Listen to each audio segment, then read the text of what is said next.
Nah, May Day kemarin, alih-alih para buruh menyampaikan apa yang masih menjadi persoalan, mereka ditempatkan sebagai pendengar, sebagai masa kampanye, sebagai masa yang diharapkan setuju, setuju, tidak, tidak. Nah, untungnya kan ada satu pertanyaan yang berhasil menunjukkan jawaban genuine dari para buruh itu. Kan Pak Presiden MBG berguna tidak gitu. Apakah MBG bermanfaat atau tidak? Tidak, gitu. Nah, jadi dengan melihat kebenaran itu, Pak Prabowo bisa melihat inilah wajah rakyat, gitu loh. Bisa jadi mereka tidak sepenuhnya mendukung programku. Bisa jadi memang sebenarnya mereka nggak suka sama programku. Tapi kan masalahnya ada denial, ada proses untuk ngeblok pikiran dari suara yang sebenarnya kan. Fakta-fakta ini yang tidak nyampe ke kesadaran Pak Prabowo. Atau sebenarnya nyampe lalu sengaja dibuang begitu saja gitu. Karena kalau kemarin mendengar buruh mengatakan tidak, Pak Prabowo-nya dengar dong harusnya dong. Dengar lah orang hening 10 detik kok katanya. Kita nonton kan, awkward kan, gitu kan. Yang saya sampaikan bahwa kemarin itu bukannya kita mendengar suara buruh, tapi kita mendengar suara Pak Prabowo. Mbak Oki Madasari. Halo, Waduh, ketemu lagi. Akhirnya ya setelah kita Welcome, tutup-tutupan jadwal. Betul. Jadi udah lama nih ngantri beliau nih. Waduh, berapa bulan lalu ya Mbak ya? Bulan purnama ya. Iya, Mbak. Ini sekarang nih di episode pertama ini kita bahas ini lah. Masalah May Day kemarin, momen-momen May Day sama, ini kok kayaknya ini reshuffle kemarin nih kok berdekatan nih timingnya nih sama May Day. Point of view Mbak tuh apa? Iya, ya pertama kita harus melihat secara jujur dulu ya. Oke. Apa yang tersisa setelah perayaan May Day kemarin, 1 Mei. Kita akan melihat fitrah May Day sebagai gerakan perlawanan dari para buruh itu hilang tak berbekas kan. Terasa-rasa kampanye malah. Iya, malah serasa kampanye. Jadi Iya. May Day sudah ditempatkan sebagai sebuah perayaan seremonial. Di mana kekuasaan bahkan mengambil panggung yang seharusnya menjadi panggungnya para buruh itu gitu. Padahal sejarahnya May Day itu kan kesempatan para buruh untuk kembali mengingatkan pada penguasa, Pak, Bu, ini loh yang masih belum beres, ini loh tuntutan kami, ini loh seharusnya yang dilakukan kekuasaan. Nah, May Day kemarin, alih-alih para buruh menyampaikan apa yang masih menjadi persoalan, mereka ditempatkan sebagai pendengar, sebagai masa kampanye, sebagai masa yang diharapkan setuju, setuju, tidak, tidak. Nah, untungnya kan ada satu pertanyaan yang berhasil menunjukkan jawaban genuine dari para buruh itu. Kan Pak Presiden MBG berguna tidak gitu. apakah MBG bermanfaat atau tidak? Tidak, gitu. Nah, saya nggak mau. Terus ada ini backgroundnya waduh gitu kan, kaget. Berarti kan itu sesuatu jawaban yang tidak diharapkan. Iya. Nah, tapi di sini satu hal yang saya agak syukuri itu. kelupaan nyetel Mbak kayaknya. Nah, berarti buruh juga tidak bisa disetel loh, gitu kan. Berarti masih ada suara genuine. Pertanyaannya adalah MBG bermanfaat tidak ditanyakan pada buruh yang memang tidak merasakan manfaat dari MBG. Tapi sebenarnya sasaran MBG padahal keluarga mungkin dari yang anak-anaknya mungkin kan gitu. Iya. Tapi kan yang hadir di hari itu bukan anak-anaknya buruh kan gitu kan. Iya. Jadi jawaban jujur dari para buruh adalah tidak gitu. Nah, itu sebenarnya sudah menunjukkan sedikit realita bahwa apa yang diharapkan oleh penguasa itu tidak bertemu dengan apa yang terjadi di lapangan gitu. Berarti sebetulnya ada gap kebijakan antara pemerintah dengan rakyat ya Iya, sebetulnya. jelas. Dan sebenarnya apa yang terjadi di Hari Buruh kemarin itu seharusnya mengingatkan Pak Prabowo bahwa apa yang nyampe di telinga beliau itu belum tentu representasi dari kekuasaan dari apa yang terjadi di sebenarnya kenyataan terjadi yang sebenarnya gitu. Nah, lalu pertanyaan tadi ya yang menjelang Hari Buruh ada reshuffle gitu. Yeah. Nah, ini menarik loh. Kalau kita baca sejarah gitu. Gerakan sosial itu sering kali dilemahkan tidak dalam bentuk kekerasan, tidak dengan bentuk orang harus dimatikan, dibunuh gitu, tapi bisa jadi justru dengan cara yang lembut, dirangkul, dikooptasi. atau diamankan Nah, gitu. itu tadi itu kan dikaptasi. Iya. Jadi saya bagaimanapun melihat pengangkatan pentolan elit gerakan buruh menjadi menteri menjelang peringatan Hari Buruh itu bagian dari kooptasi itu, bagian dari penjinakan gerakan buruh. Ini nggak bisa di-deny, nggak bisa kemudian kok gitu. Tetap kan kemudian kita bisa mengaitkan, kita bisa melihat korelasi dan kita juga bisa melihat akibat. Setelah Pak Jumhur diangkat jadi menteri, otomatis beliau yang merupakan elit gerakan buruh duduk berdiri di atas panggung sebagai bawahannya Pak Prabowo dong, sebagai menterinya Pak Prabowo, bagian dari kekuasaan. Pemerintahan. Ya nggak mungkin dong kemudian masa buruh yang dibawanya gitu kan, quote and quote dibawa, karena seringkali kita akan melihat dalam gerakan itu kan ada klaim bahwa ini masanya dia, ada klaim bahwa dia punya pengaruh, ada klaim bahwa dia bisa mengarahkan. Jadi artinya masa yang udah terfilter berada di ring satu panggung gitu ya? Nah, tapi kan belum tentu juga seperti itu hanya klaim gitu kan. Nah, tapi di sini kita bisa melihat bagaimanapun bahwa ada elit gerakan buruh yang sekarang sudah masuk ring istana, sudah menjadi bagian kekuasaan, dan itu adalah bentuk kooptasi, bentuk penjinakan terhadap gerakan buruh. Bahkan ada isu yang beredar, Rocky Gerung dan juga Sufmi Dasko yang merekomendasikan ke presiden nama si Jumhur itu. Kayaknya itu bukan isu, karena Pak Rocky sendiri kan dia bilang, mereka kan memang sahabat nih. Jadi ini Pak Rocky, Pak Jumhur, Pak Syahganda, ini kan mereka berlatar belakang aktivis. Mereka pada masa 10 tahun pemerintahan Pak Jokowi mereka oposisi. Bahkan Syahganda, Jumhur itu sempat ditahan, dituduh makar. Tapi belum ditahan, baru dituduh makar. Pidana. Dipidana. Tapi akhirnya nggak jadi. Udah ditahan 10 bulan, bro. Oh udah ya? Udah. Okay. Jadi dan memang statusnya memang narapidana. Narapidana kan artinya sudah diputus bersalah kan, gitu kan. Nah, lalu kemudian sekarang dia menjadi bagian kekuasaan, Pak Rocky datang, Pak Syahganda juga datang.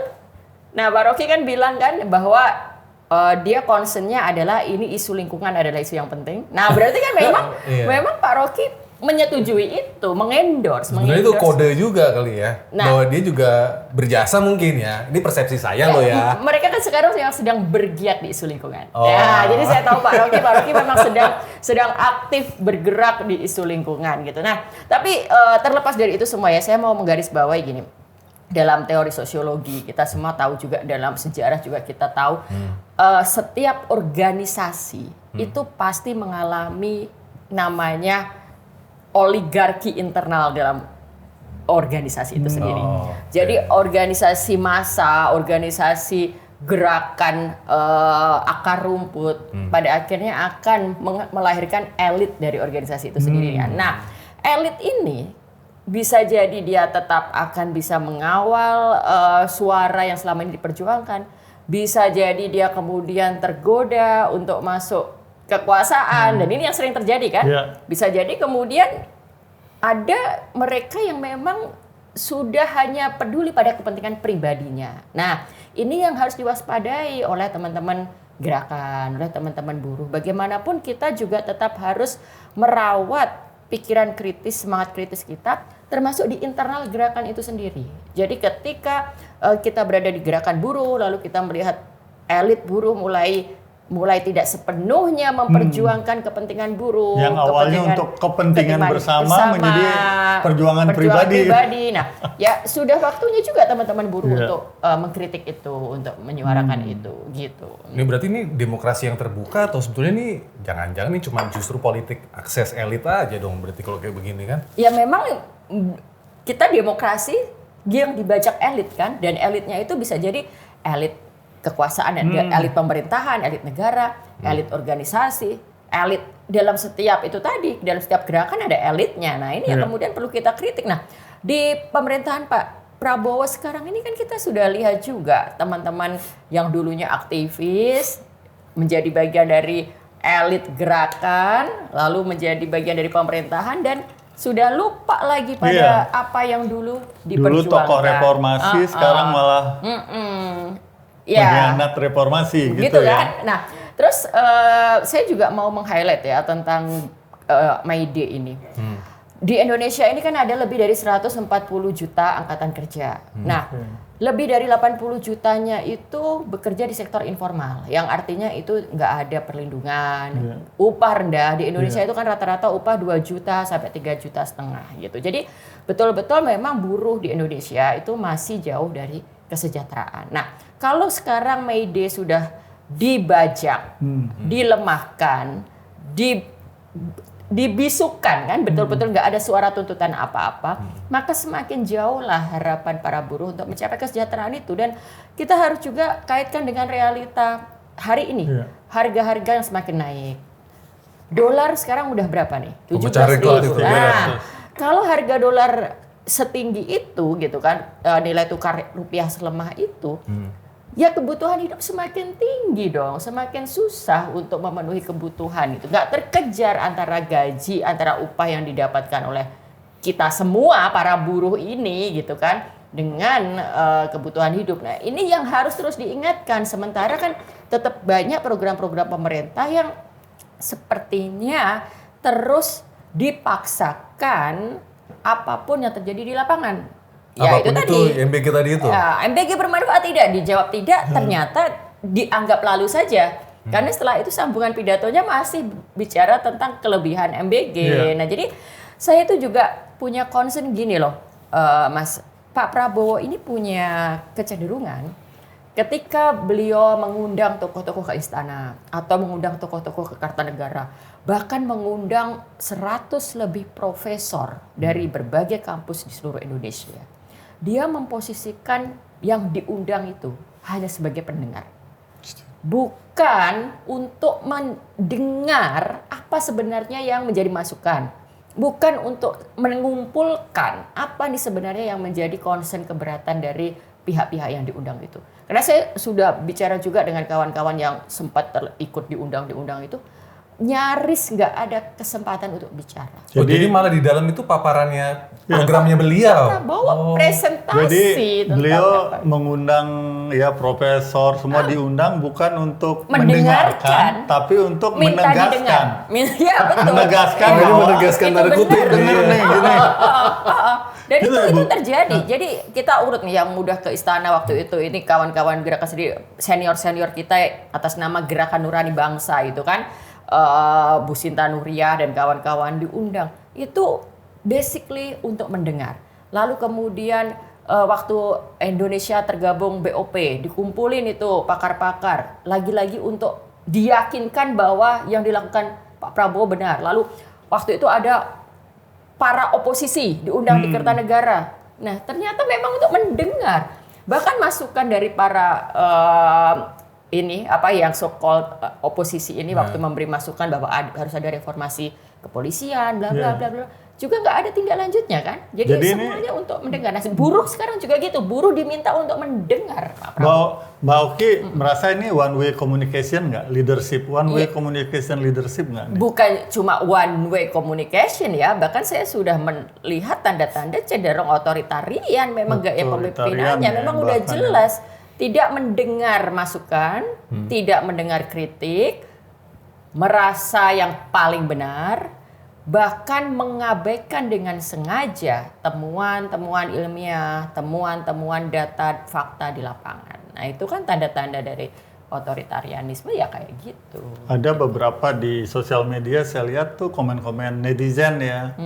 Mengatakan NPD ada bilang itu gimana tuh Mbak? Ya kalau itu yang bisa jawab psikolog, saya nggak akan mau jawab dan gitu juga ya? Itu tapi itu saya menangkapnya gini sebagai saya seorang sosiolog. Kenapa sampai ada statement-statement seperti itu keluar dari kawan-kawan netizen, teman-teman warga negara biasa? Karena mereka sedang resah. Mereka resah melihat presiden berlaku seperti itu, bertindak seperti itu. Mereka bisa mendengar dan menonton pidato Pak Presiden yang selalu pidatonya itu kan dengan menggebu-gebu, mengulang kalimat-kalimat yang sama, menggarisbawahi kehebatan program, dan selalu juga menuduh para pengkritik sebagai antek asing, dibayar asing. Anak abah. Nah, ada yang kayak gitu. Antek Nah, asing, gitu itu ya. semua kan bisa ditangkap dengan mata terbuka oleh teman-teman semua. Jadi ketika mereka kemudian keluar kata NPD lah, apalah apa itu bentuk keresahan saja. Apakah betul Pak Prabowo NPD? Ya bukan kita yang bisa menjawab kan. Mbak, padahal nih kalau misalnya presiden bisa nangkep sinyal kata-kata buruh yang bilang tidak. Iya kan, ini harusnya sebenarnya Pak Prabowo itu harusnya bisa lihat apa sih ini bilang apa dia ke negara itu. Si buruh itu lagi bilang apa kan?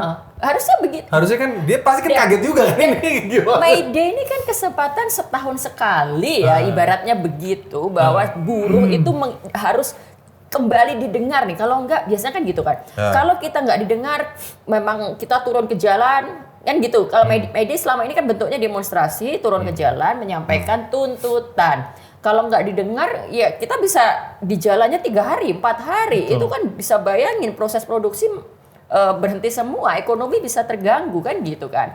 Nah tapi kan dengan model penjinakan yang sekarang sedang terjadi, buru-buru demonstrasi kan, malah diajak joget bersama Malah gitu kan. dapat ini pulang-pulang dapat sembako. Sembako, tapi kemudian ada yang protes karena nggak dapat juga. Nggak Padahal lucu. ada 230 truk kalau nggak salah di situ Di tuh. situ ya. Jadi 230 truk. Ya, buat isi sembako kalau saya nggak salah. Nanti kalau salah tolong dikoreksi. Nah, ini kan juga harusnya bisa bikin Pak Prabowo ingat ya. Mereka yang berkumpul di situ pas kemarin May Day itu tidak sama dengan artinya sebagai pendukung. Tidak sama dengan mereka adalah orang yang memang sudah menyetujui semua program-programnya. Bisa jadi memang kawan-kawan buruh ini memang tidak tahu apa agendanya. Bisa jadi memang ya sudah kita ke Monas yuk nanti dapat sembako. Nah itu kan wajar loh. Buat orang yang memang untuk memenuhi kebutuhan hidup aja susah, diajak piknik dapat sembako, ya itu realita kita memang itu mereka bisa terima itu gitu. Nah jadi dengan melihat kebenaran itu Pak Prabowo bisa melihat inilah wajah rakyat gitu loh. Bisa jadi mereka tidak sepenuhnya mendukung programku. Bisa jadi memang sebenarnya mereka nggak suka sama programku. Tapi kan masalahnya ada denial, ada proses untuk ngeblok pikiran dari suara yang sebenarnya kan. Jadi ketika sudah dibilang MBG bermanfaat nggak didengar ini, nggak sengaja untuk dihilangkan realita ini. Lalu dianggapnya tetap MBG sudah berhasil, sudah berpuluhan negara sudah mau belajar, bla bla bla. Nah itu kan. Nggak hanya belajar tentang MBG, juga koperasi. Koperasi MBG. Pertanyaannya negara mana yang mengenal koperasi? Nah itu kan juga permasalahan dengan Pak Prabowo soal koperasi itu misalnya. Itu apakah beliau tidak melihat di banyak daerah itu bisnisnya belum dimulai saja sekarang sudah gagal. Sudah banyak koperasi merah putih yang tidak mampu menjalankan apa yang seharusnya dijalankan. Padahal kan itu budgetnya juga sedemikian besar. Iya, nggak sedikit itu. Nah, fakta-fakta ini yang tidak nyampe ke kesadaran Pak Prabowo. Atau sebenarnya nyampe lalu sengaja dibuang begitu saja gitu. Karena kalau kemarin mendengar buruh mengatakan tidak, Pak Prabowo-nya dengar dong harusnya dong. Denger lah orang hening 10 detik kok katanya. Ini kita nonton kan, awkward kan gitu kan. Terdengar karena kan bukti itu terdengar kan di belakang itu ada yang bereaksi. Waduh. Itu Andi Gani, itu presiden KSPSI loh. Ya. Itu ketua ininya kan. Buruh Persatuan Buruh Indonesia lah kayak gitu. Ketua panitianya Ketua juga. panitianya betul. Dia secara natural aja. Waduh. Itu kurang settingnya. Iya, dan juga ada juga ini snapshot juga si Jumhur lagi begini dia. Itu hati-hati juga nih Pak Jumhur nih. Bapak kan aktivis ya. Kita benar-benar sebenarnya kita sudah melihat track recordnya Pak Jumhur itu sudah panjang sekali. Nggak meragukan lah masa lalunya bagaimana. Tapi ketika gestur seperti ini gitu kan. Ini nggak bisa diartikan semata. Ya gue cuma begini kayak anak kecil kan nggak kan. Ini bisa jadi merupakan tanda pembungkaman. Bisa jadi sebagai sebuah tanda sensor informasi. Bentuk bagaimana dia mencoba mengarahkan suara gerakan, suara para buruh untuk bicara hanya mengikuti apa yang sudah diskenariokan atau apa yang sudah diarahkan. Jadi ini harus memang harus diwaspadai secara serius. Lalu yang tersisa dari gerakan buruh kemarin yang mungkin harus kita sampaikan juga, ada teman-teman buruh yang berniat mau gerakan betulan, mau aksi lah, mau aksi. Kan memang aksi tidak harus ikut yang acaranya presiden dong, bisa jadi kita mau bikin aksi sendiri di mana gitu kan. Nggak jadi itu Mbak, tapi Said Iqbal Nah, dari bawah ya, tapi kemudian ada yang ditangkap juga, gitu ya. yang di aksi di depan gedung DPR MPR, ditangkap polisi. Lebih dari 400 orang. Saya lewat Cek. tuh. Oh iya, Masih rame, sore itu masih rame. Ditangkap polisi. Nah, ini juga harus lagi-lagi mengingatkan kita. Jadi mungkin ini sempalannya yang tidak ikut di situ ya, kali sempalannya. Iya, tapi saya nggak mau pakai kata sempalan itu ya. Saya mau mengatakan bahwa gerakan buruh ini kan sebenarnya memang banyak orang. Iya. Ada banyak Organisasi. kelompok organisasi. Ada yang mau ikut ke Monas, ada yang mau ikut ke gedung MPR, kan hak masing-masing warga negara dong. Jadi Mbak Oki mau bilang yang di depannya Pak Prabowo ada itu adalah kerumunan yang terorkestrasi ya? Kira-kira begitu? Ya, itu kan jelas ketua-ketuanya, elitnya adalah apa yang ikut berdiri bersama Pak Prabowo. Dan mereka adalah sekarang bagian dari kekuasaan. Pak Jumurnya menteri. Lalu kalau memang mereka kemudian dibawa ke Monas, ya memang sudah dirancang dong. Sudah dirancang. Ayo kita pergi bersama ke Monas. Jadi itu rombongan terorkestrasi lah. Ya, gitu. tapi kan ternyata suaranya tetap sumbang. tidak bisa sepenuhnya diatur gitu. Menurut Mbak Oki nih sekarang nih, sebetulnya buruh hari ini nih masih punya daya tawar atau cuma ya jadi objek politik aja tiap May Day? Masih punya daya tawar. Jadi, kenapa Pak Prabowo merasa perlu repot-repot mengangkat Pak Jumhur menjadi timing menteri? itu ya. Nah, Timing. karena Pak Prabowo tahu gerakan buruh itu penting. Karena Pak Prabowo tahu bahwa May Day itu sesuatu yang tetap punya daya hantam, daya dentuman. Kalau sampai teman-teman buruh turun ke jalan, mogok kerja berhari-hari, selesai semuanya sudah kan punya dampak besar gitu. Jadi kenapa ini merasa perlu dijinakkan? Justru karena posisi tawar buruh itu yang tinggi. Nah, tapi sekarang kemudian kita juga perlu mengingatkan teman-teman buruh, jangan sampai mereka bisa dijinakkan itu gitu loh. Jadi bahwa kekuasaan berusaha merangkul, berusaha untuk sudah hari buruh kita senang-senang aja, joget-joget aja. Itu sebenarnya adalah proses untuk menjinakkan. Nah, tapi kan teman-teman buruh harus tetap merawat apa yang sedang mereka mau dapatkan, apa yang sedang mereka mau perjuangkan gitu. Nah, dan memang progresnya selalu ada kan, misalnya kita bisa mencatat upah minimum itu di berbagai daerah, itu kan bentuk dari perjuangan teman-teman buruh, bukan bentuk dari perjuangan mereka yang duduk di kursi empuk kekuasaan.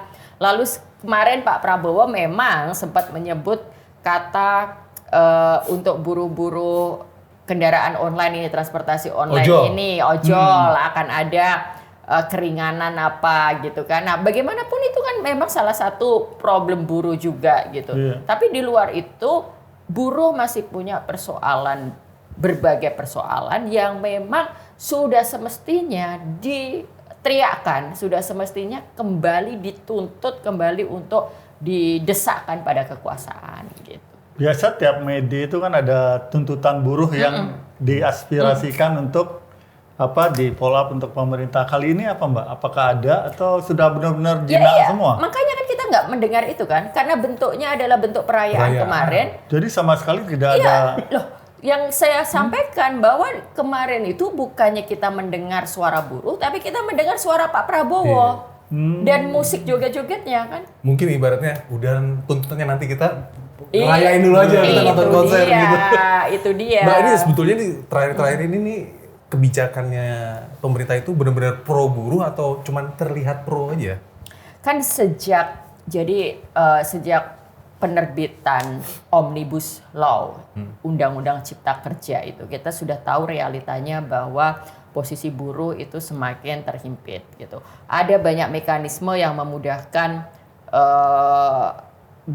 usaha bisnis untuk pengusaha untuk memecat tanpa pesangon dan sebagainya. Itu realitanya. Jadi dari sisi ini kita bisa melihat bagaimana kebijakan politik itu memang berpengaruh pada kesejahteraan buruh. Ini bukan soal ekonomi saja, tapi memang kebijakan politik. Lalu berikutnya kita juga tahu pemilu kemarin itu kan salah satu yang dijanjikan adalah 19 juta lapangan kerja katanya kan.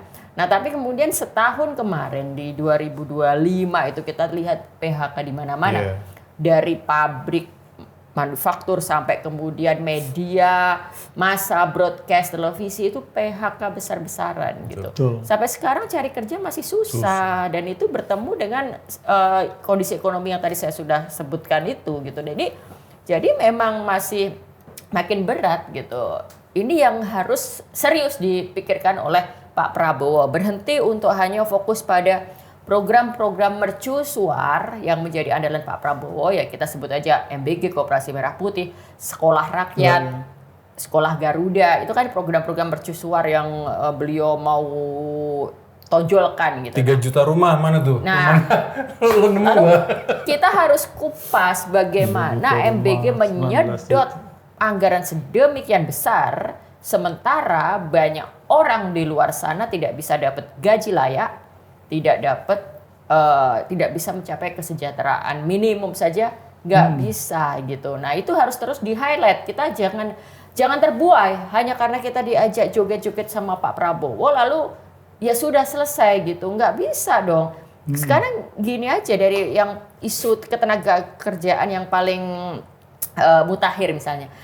Gaji karyawan SPPG gitu kan, itu kan lumayan. Apalagi nanti mereka mau dijanjikan jadi ASN gitu kan. Sementara di luar sana gaji honorer guru aja begitu rendah, bahkan banyak yang tidak terbayar gitu. Jauh dari kata layak. Jauh dari kata layak. Belum kita ngomongin kaos kakinya BGN lah. Luar biasa tuh model apa itu ya? Jadi ini semua harus di-highlight karena ini adalah bentuk ketimpangan yang nyata dari program pemerintah yang akhirnya mengakibatkan semakin menderitanya kelompok-kelompok pekerja, kelompok buruh, rakyat jelata ini semakin menderita karena kan anggarannya, resource-nya dikumpulin di satu program yang kita nggak tahu siapa yang benar-benar menikmati. Gitu. Pertanyaan terakhir dari saya Mbak Oki. Ini di May Day kali ini nih Mbak. Sebenarnya kita ini sedang merayakan apa? Merayakan Hari Buruh atau merayakan kekuasaan Mbak? Kalau yang kemarin ya hanya merayakan pengangkatan Pak Jumhur menjadi menteri. Maaf ya Pak. Ya, kemarin benar-benar secara officially adalah merayakan keberhasilan pemerintah dalam langkah awal mengkooptasi gerakan buruh. Nah, ini yang harus dihentikan. Dihentikan oleh teman-teman buruh sendiri, dihentikan dengan solidaritas antar kita, dihentikan dengan saling mengingatkan ini. Jadi kalau kita sekarang membicarakan tentang Hari Buruh, ini sebenarnya kita sedang dalam proses mengingatkan agar jangan sampai gerakan buruh ini kemudian betul-betul dilumpuhkan, betul-betul dibuat tak berdaya dan hanya dijadikan pendukung kekuasaan. Tidak boleh demikian. Gerakan buruh sejarahnya adalah justru berdiri tegak untuk memperjuangkan kepentingan rakyat, untuk menyuarakan persoalan-persoalan yang dihadapi para pekerja, para buruh. Jangan kemudian itu dilumpuhkan, dijadikan tim hore kekuasaan. Dengar tuh. Biar jadi pencerahan. Ya jangan mau teman-teman buruh karena jadi bicara buruh kita juga harus mengingatkan kita semua ini buruh, kita para pekerja semua ini buruh gitu dan ya kita bukan tim hore kekuasaan, kita memang sedang memperjuangkan nasib kita sedang memperjuangkan keluarga kita sedang memperjuangkan nasib rakyat Indonesia. Mbak, Terima kasih, Mbak. Terima kasih. Ciao.